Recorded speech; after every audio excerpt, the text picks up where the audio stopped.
Frankly, today I'm wonderful. How are you, Ben, and everyone in the chat? Yeah, frankly speaking, I'm pretty good as well, to be honest. Beat It's a the good Arsenal day. yesterday, got a here we go yesterday. Not much happening, is there, Brian? No, and then it's all releasing now that Thomas Frank picked up the phone and made the call. The Which we're Frank call is alive, people. It's alive. It's alive and well, and let's get into that first. We're going to get into a Tottenham update, and first and foremost regarding Mikey Moore. That's a done deal, signed, sealed and delivered. He has joined Rangers on a season-long loan move, which, in my opinion, I think this loan move can really be the making of him. Yeah, it really does, doesn't it? He'll go there. It'll be physical. He'll be getting lumps kicked out of him. He'll get regular game time, and I've always had a soft spot for Rangers because of Gaza, and now many Spurs fans, I would imagine, are going into their Spurs app and setting notifications for Rangers.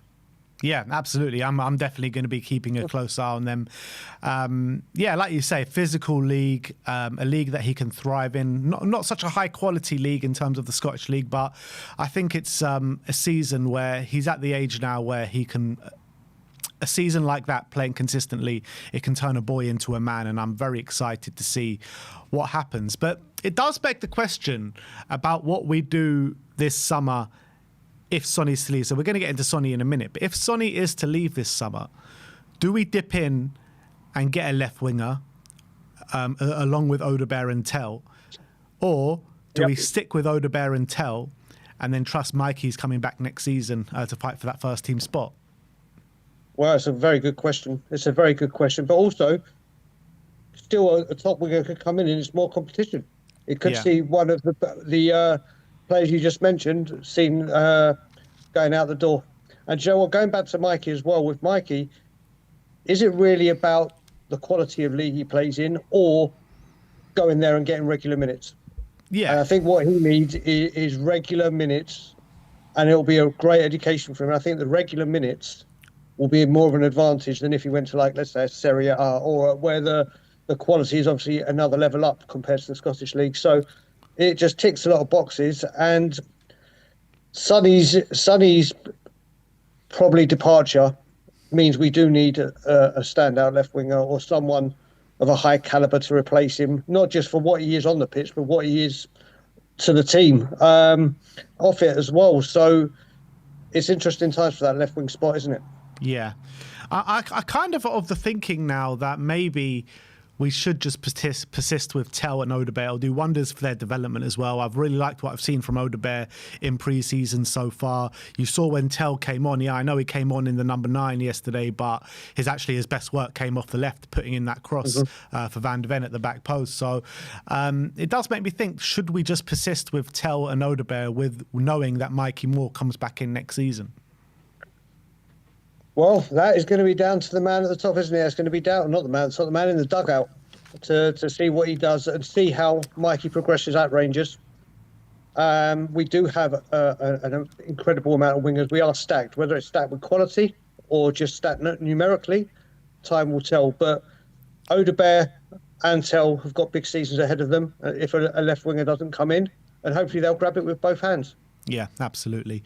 Another academy player that Spurs apparently have had some offers for is Tyrese Hall. So Peter O'Rourke says that Tottenham have received loan interest from the Championship, League One and League Two for Tyrese Hall, and a decision is expected in the next 24 hours. Obviously, probably player of the year for the under-21s last season. The year before, he kind of was at the under-18s and then he got upgraded to the under-21s. A player of top ability, in my opinion, and he's got a big future ahead of him, and it'll be interesting to see where he goes. Yeah, just a quick one with this, Ben. With the loan players, if it's a youth team, that doesn't come into the quota of like 8 players we can loan out in a season. I think youth players are separate to first squad amount, or do they all count? I think it all counts, but I'm not entirely sure on. I think it does all count. So that could be Dorrington out on loan, Phillips out on loan, Mikey out on loan. So what are we up to, about 4 already? If Tyrese Hall goes? Yeah, so let's bring back this graphic and it'll tell you. So Ajayi's out on loan as well. There you go. There's another one. So that's what the loans are already creeping up, aren't they? So Valise. if we're So looking at the moment we got 5. okay, and what is it? Around 8 I think that we it's can 8. have. Yeah, yeah, So we got obviously if you've got your Alfie Divines and whatever that you're going to get out or sell. This is what Thomas Frank's got to think about. But Tyrese Hall definitely needs a loan, doesn't he? I can't yeah. see him getting regular minutes at Spurs this season, so it will be good to get him out loan. Like I said, he looks like another terrific talent that's been rolled off the conveyor belt, and they need experience. Yeah, exactly. So again, wherever he goes, I'm sure he'll, it'll do him the world of good in terms of development, and I'm sure whatever team get him will be a lucky team as well, because I think he's a player of supreme talent, and I think he showed last year probably the under-21s. He's ready for that step up, in my opinion. Go on. No, I might be changing location very shortly. Okay. I'll let you know. Let's talk about Sonny, as there's been a report on him from Florian Plettenberg, says that talks between Son Heung-min and LAFC are ongoing. Tottenham have been informed. However, there is no agreement or decision at this stage, and this story is set to be continued. We know that talks are going to progress and ramp up after the tour is over. The last day of the tour is Sunday when we play Newcastle in Korea. We know Son's contractually obliged to play in that game. So, in my opinion, there's just something not right with Sonny at this moment in time. We saw on the pitch in the game yesterday against Arsenal, Cuti Romero was trying to get him to put the armband on. He didn't want it, and Romero had to forcefully put it on his arm and everything like that. I'm not sure if we can read too much into that. Is that just Son being humble? Is there more to read into that? I'm not too sure, but there is just something not right with Sonny at this moment in time, and I firmly believe that Newcastle is probably going to be his last game. Yeah, I tend to agree with you, Joe. It's a shame that we're talking about it as if something isn't right for his exit. I think he just wants a fresh start. And the way the chips have fallen this is the way that it's panned out. Obviously, we won the Europa League trophy. There wasn't going to be any home games left for swan songs for him to have. So it does look like, from his body language, he doesn't look like you've seen him walking around away from the pitch. You can normally see his smile a mile off. Yeah, he's always got that smile with him. He's just not there. I think he is ready for a fresh challenge, and by the looks of it, it's the right time to do it, isn't it? And LA is just creeping up, isn't it? It's a shame for me. It's a massive shame, because I think Sonny still has more to give, in my opinion, and I think Sonny, with the ability that he still has going to the MLS, I think it's too soon.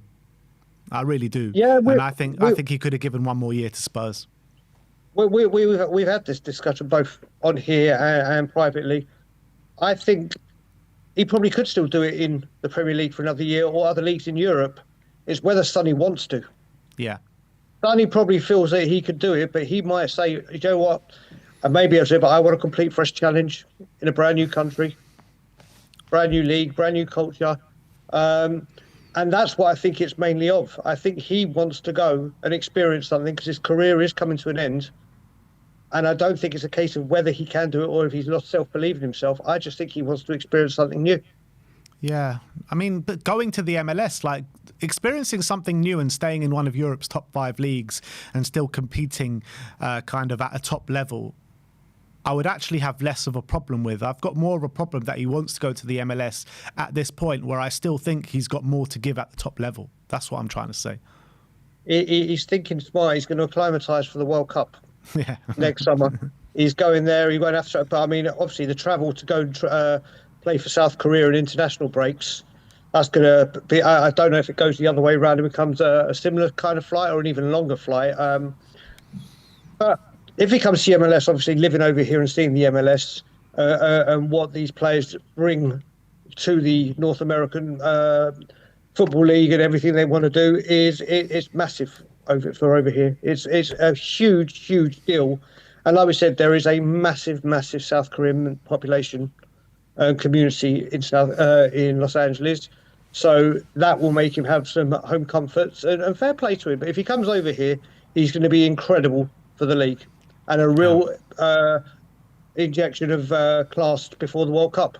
And the spotlight will be even more in America. And I have no doubt you'll be going to watch him in Toronto when they face Toronto away. And Hugo, mate, and Hugo. I'll go. I didn't get to go see Messi because Brian Island wouldn't give me a ticket, funnily enough. His missus wants to go. But if it's Sonny and Larice, yeah, I'll be there. Next up, we are going to talk about the main man, Joao Palhinha. So me and Brian, we did an update last night where Florian Plettenberg and Romano and a few other journalists were talking about it. And then just carry on doing that. I'm going to change location. I'll be back in 2 seconds. Okay. 2 seconds, I'll be back with you.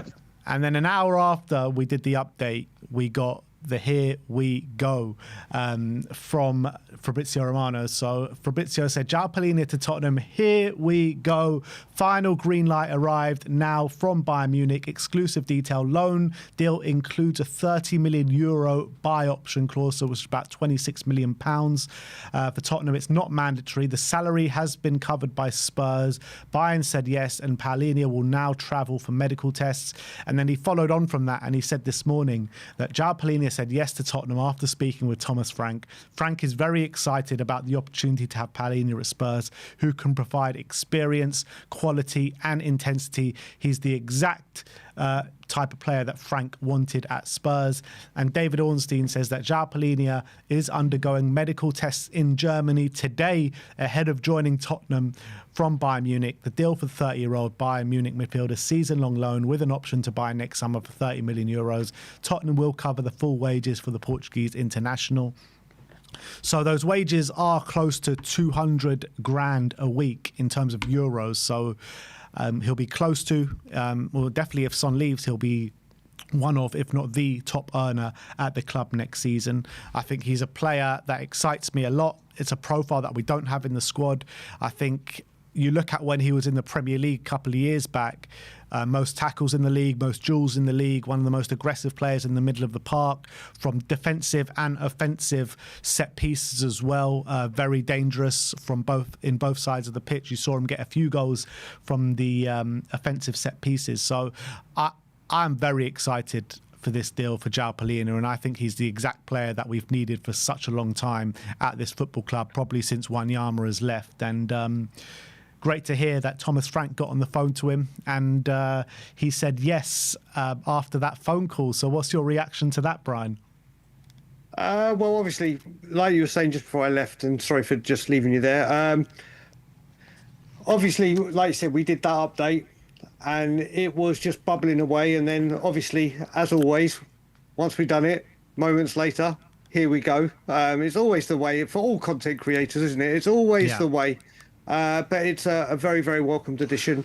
We were looking at it, and obviously people would have seen the Thomas Frank pre and post game little snippet Spurs released, especially the pre one where he was like, win those duels, win the second ball. Well, that is Joao Palhinha. That is 100% him to a T.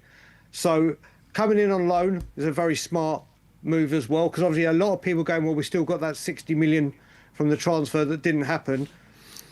That now doesn't have to be spent on a number 6 and whatever may be. Having the buyback, or sorry, the buy option, should I say, not buyback, is great. And then you wake up in the morning and you hear someone made the phone call. And see, look at that smile that just came on your face. It's the Frank Paul, buddy. The Frank Paul. It's a very, very smart addition. We know what he can do in the Premier League. We know what he's capable of. We know he's got the experience, European, international, Premier League, London life, no problem. It just ticks all the boxes. Yeah, I completely agree. And I can't wait to see him get started. And judging by the North London derby yesterday and how astute we were defensively, how organised we were, adding Palhinha into that mix, we're going to be such a tough team to play against next season. I think teams are going to dread playing Tottenham next year, and we're going to be very hard to play against. And I think we're going to be a really solid outfit. Yes, look, there are two sides to that, because we need to improve the attacking output of the team. And I think so far in pre-season, the attacking output hasn't been good enough. But what we need to do first and foremost is to be a tough team to play against. And too often under Ange Postecoglou over the last 2 years, we were too much of a soft touch. We were too easy to play against at times, too easy to attack against. So I think what Frank's first job is to make us a difficult team to play against. And I think this goes some way to doing that. We're going to be very organised. We're going to have good defensive players there and a good defensive structure. So now we've got that side of the game looking like on the right path. We need to focus on the attacking side now. We do, and I will say as well, we talk about Palhinha as well. With Palhinha, if you do get past him, you've got Romero and Van der Ven to try and get past. You know, when we had Wanyama, it was like, right, try and get past the Belgian barrier of Vertonghen. It just gives that insurance for those two in front of it, behind him, sorry. And that is a formidable triangle and angles to have. And you got to get past Palhinha, one of the best tacklers in Premier League whilst the time he was here, and winning the ball. And then you got to deal with Romero and Van der Ven. That insurance policy, because like I said, our midfield, whether it be injuries, whether it be formation, it just looked so imbalanced last season, didn't it? You could see what was trying to happen, but the way they were playing, they were just too far stretched. And with the two wing backs bombing forward, we were just so exposed. And I think we've seen, especially from the Arsenal game yesterday, that we are going to be very, very compact and as a unit, and midfielders will be defending as well. So having that extra layer of protection for them is just brilliant. Yeah, absolutely.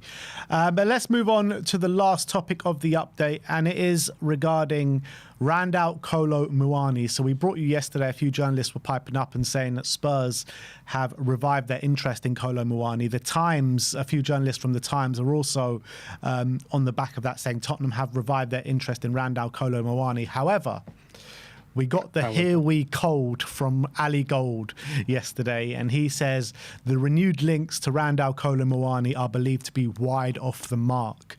So do we believe the Times? Do we believe some other Tier 1 journalists that were saying that linking Spurs to Kolo Muani? Or does Ali Gold's kind of information ring true on this one, saying that the reports to be wide off the mark? There's also could be a bit of games going on in the press where PSG are trying to get Juventus to hurry up a little bit and put Spurs' name in there. We all know, Brian, how clubs like to use Spurs' name, don't we? So maybe there's a bit of that going on. Exactly. But again, do you know what I have liked? It's shown this window the calibre of players we're actually being linked with. Yeah. Have been a much higher calibre. Whether we've got them or... You know, you look at those left wing, there's Leao, there's obviously the Eze links that just don't go away. There's still no confirmation with Arsenal pulling the trigger. There are some players there. Kolo Muani playing along one side, Kudos, and the option to go into the centre as well would be a very strong addition. I think you're right. I think this may be Juventus and PSG doing what they do and us stuck in the middle. But we shall see. I think things will develop, but we look how Palhinha developed. It started again, bang, went. MGW started, went. I think if Muani was legit, the way we have tried to act, this might be a lot further down the line, if it was serious for us, than just, we're monitoring, we're talking, whatever it may be. A lot of fans I've seen on social media, I've just seen a comment in the live chat just now saying about Kolo Muani, well, he rejected us in January in favour of a move to Juventus, and they don't want him because of that situation. Would you be of the same thinking? Like, if he's rejected us once, is that enough for you? Yeah, it was like that guy. I feel that way whenever we get linked with that Rabiot. Every time I was like, no, you've done it 2 or 3 times. We remember that deal. He said he wanted a Champions League team at one point, didn't he? He said he wanted... And there were certain things, and then there were things that where Juventus would pay the wages, or whatever it was. There were many complications in getting that deal done, and it looked like outright he wanted to go to Juventus. I think if there's a possibility and he is interested, or we should talk to him. We should talk to him, but then it's going to be down to the player, isn't it? Yeah, absolutely. And one's just come through from Ed Aarons of The Guardian. You'll be happy about this one, Brian. Say it's understood that Tottenham want to sign a left-back this summer. So there's kind of been talk of Anthony Robertson, but it's not really been crazy talk about bringing in a left-back. But look, we all know that we kind of do need one, with Udogie being the only natural left back in the squad. Ben Davis there, is he going to be around next season? Spence, obviously he put in a very strong performance at left back, but we kind of do need cover, don't we? We do, and you know what? I think Jed Spence, when we look at it, and he did it again yesterday, I think he's stronger at left back. I really do, and I'm going to chuck a real curveball out at you, Ben, and I'm going to also the chat, however many are in here, this will probably get slaughtered. But we were talking about Sirkin. Yeah. Would you? This is just a would you keep Spencer left back, and if you want homegrown, and I'm only doing this because I'm homegrown club trained, go get Japhet Tanganga back. But he's a centre back. He can play right back like he did against Man City and dominated with Frank. It's true.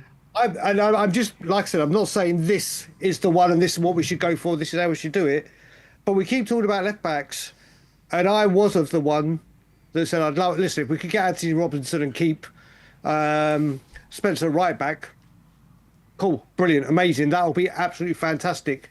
But as we've said, and as you and Sim have spoken about so much, homegrown, club trained is a big problem. If Japhet, and this is just a curveball, like I said, this is just, we keep talking about Sirkin or Carl Walker-Peters.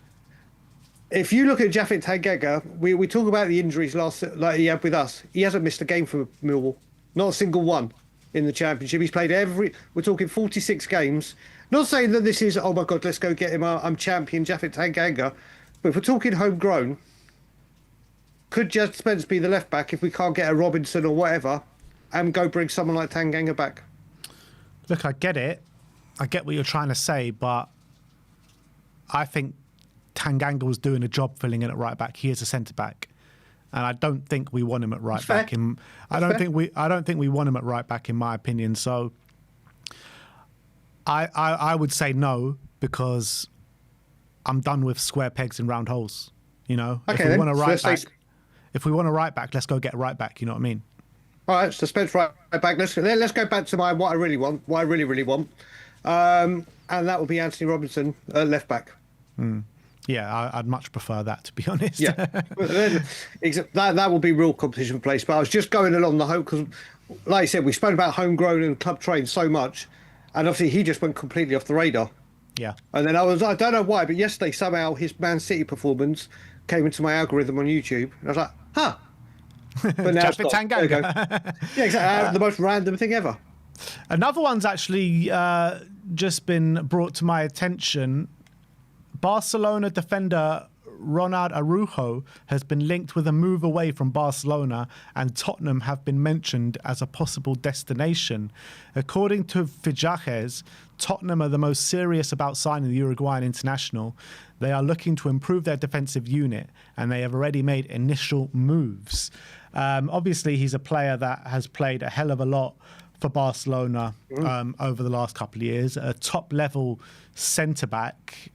But again, like with the news, Romero staying and stuff like that, I just can't see us bringing him in. However, I do believe he has played right back on a couple of times in his career, but he's not a right back. He's a centre back.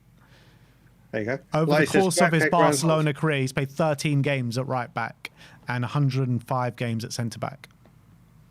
Okay, so there you go. But Joe, what? It's funny you mention this, because when we're talking about Zabani from Bournemouth, I saw a lot of the YouTube comments, as in the YouTube comments after, going, why can't people see, or you and I specifically, it could be because we're playing a back three.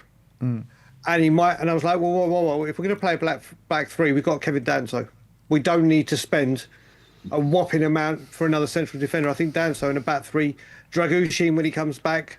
So it is that Romero kind of link, but we've seen Romero pretty much, if you read into his social media or the post he put, has pretty much said, without saying it, that he's here for the season. Whether that means he's committing or not, that's a different question. But like you said, we were just talking about, obviously, right back with a centre back, and you don't want square pegs in round holes. That's very much the same, isn't it? Just a current Barcelona player, not a Millwall player. Yeah, I mean, last season, he did have his injury problems, played 11 games at centre-back and 1 game at right-back. The thing is, though, the difference is that he's a top-level player. He really is a top-level player. And Japhet Tanganga, I mean, he's been playing his trade at Millwall. And I love Tanganga, right? Academy player and all that.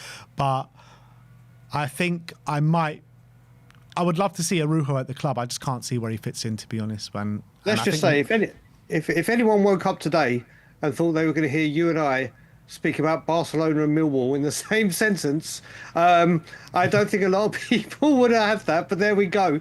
But yeah, it looks like we are, do you know what, the Morgan Gibbs-White deal that didn't happen looked like it was keeping us completely shut and nothing was going on. Well, now that's over and the rumours are coming in, the links are coming in. Now it's just down to Spurs to pursue them. Yeah. And it's good to hear that, like we were saying before we came on, we're actually targeting areas of need. That's the thing, yeah.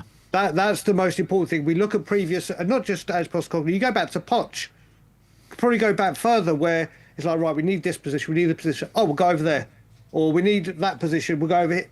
So it really is refreshing to see Spurs as a club, as a whole club, pulling in the right direction to go and get players in designated areas that we actually need cover or strengthening. Yeah, to be fair, I think the first summer under Ange Postecoglou, we did do it as well. You know, we needed that keeper, we got Vicario. We needed the 10, we got Maddison. We needed a left-sided centre-back, we went and got Mickey van der Ven. So I think, like, since Paratici and latter Lange has come in, the kind of scouting and the targeting has been a lot better, hasn't it? It has. And obviously, as well, what has been throwing everyone off previous transfer windows is the links and the rumours and the hearsay was here, there and everywhere. But the club went, but it genuinely sees that they are genuinely targeting quality for the areas that Frank wants improving, which is great to see. Yeah, absolutely. But look, that is your Tottenham update for today. Let me know in the comment section below your thoughts regarding all the links we have brought you today. One done deal in Mikey Moore to Rangers, and one very, very close in Joao Palhinha, who is apparently doing his medical today out in Germany. I wonder if he does his, I mean, it's probably too late to go out to Korea and take part in the friendly, so his debut could be against Bayern Munich next week, which is crazy. But let us know your thoughts on that in the comment section below.